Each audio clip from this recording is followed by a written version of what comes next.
Now, Donald Trump's lightning strike in the middle of the night on Venezuela has resulted in the capture of Nicolas Maduro.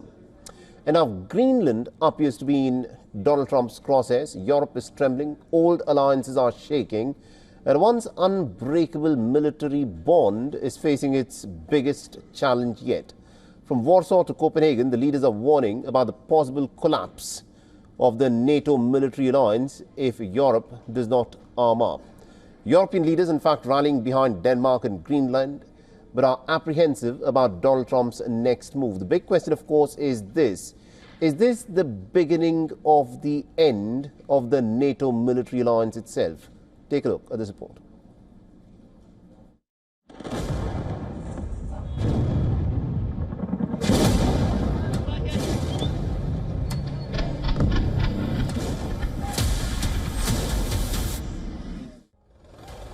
U.S. Delta Force warriors storm Caracas, snatch Maduro in a blitz of fire and fury.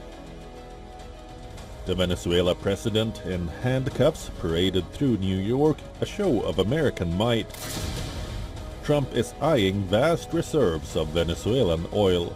Washington's military intervention in Latin America has reignited fears about Trump's designs, but the shockwaves slam Europe the hardest.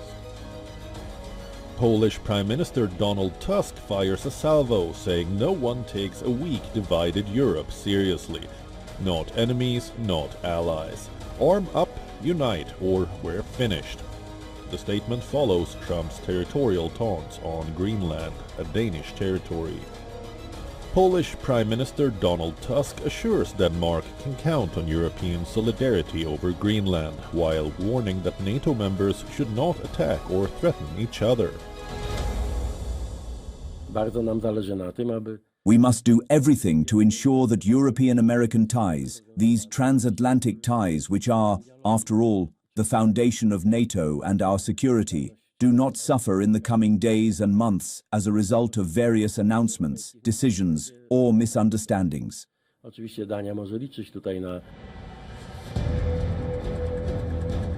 The U.S. president has been vocal about his desire to take control of the self-governing, mineral-rich Arctic island since returning to the White House.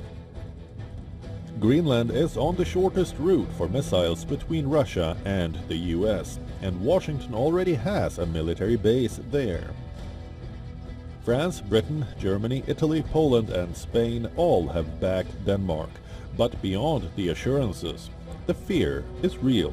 The Danish Prime Minister says any U.S. attack on Greenland spells the end of NATO.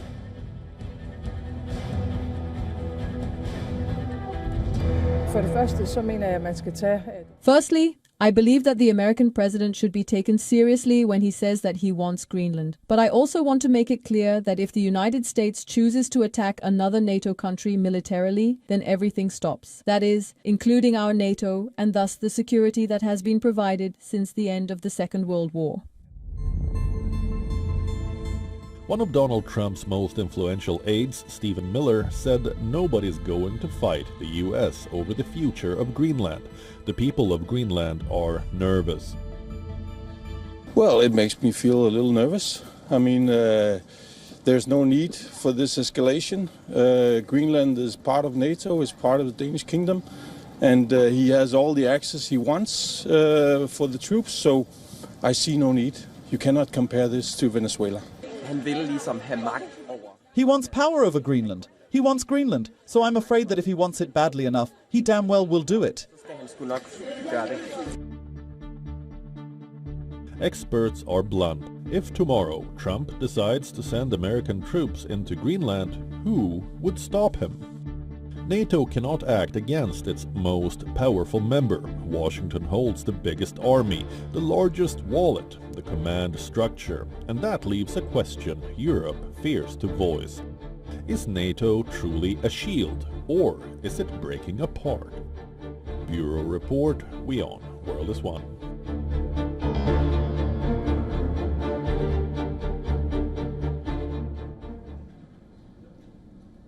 All right, now joining us on the broadcast, we've got Dr. Charles Kupchan, who's a senior fellow at the Council on Foreign Relations. He's joining us live from Washington, D.C. Dr. Kupchan, thank you very much indeed for joining us here in WION. Now, looking at what Donald Trump has said about Greenland in the aftermath of what he's done with the Venezuelan President Nicolas Maduro, do you think Donald Trump is serious about carrying through with his statement that he wants to take over Greenland? And if that were to happen, can the transatlantic partnership of this NATO military alliance, can it survive? Well, even before the events of the last few days in Venezuela, Europeans are quite anxious about the future of the Atlantic Alliance, in part because Trump has pulled back support for Ukraine, in part because the national security strategy says the United States is going to hand over to Europeans primary responsibility for their own defense.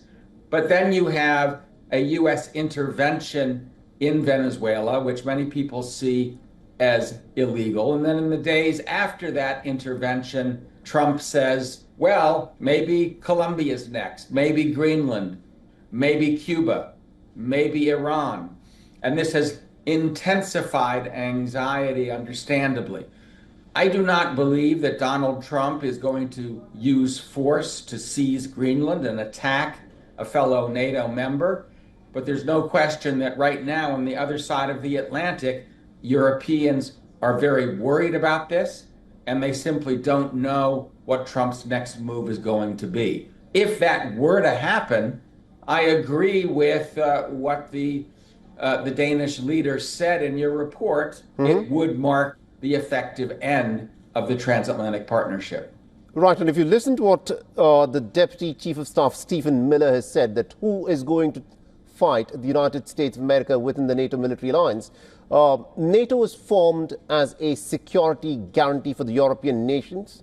But do you think NATO, with especially the United States of America, has now perhaps become a sort of a security challenge for the European nations themselves, considering what Donald Trump is saying about Greenland? You know, we're not there yet. NATO is still in good shape. There are still around 80,000 U.S. troops in Europe. At the recent NATO summit in 2025, European members agreed to raise defense spending toward 5% of GDP. So the bigger picture is one in which Trump is standing by the commitment to collective defense. But these statements from Washington, this concern that the United States, if it's ready to invade Venezuela, might invade Canada, might invade Greenland, this is certainly something that everybody is very concerned about. Indeed. Thank you very much indeed, Dr. Kupchan, for joining us with that perspective there.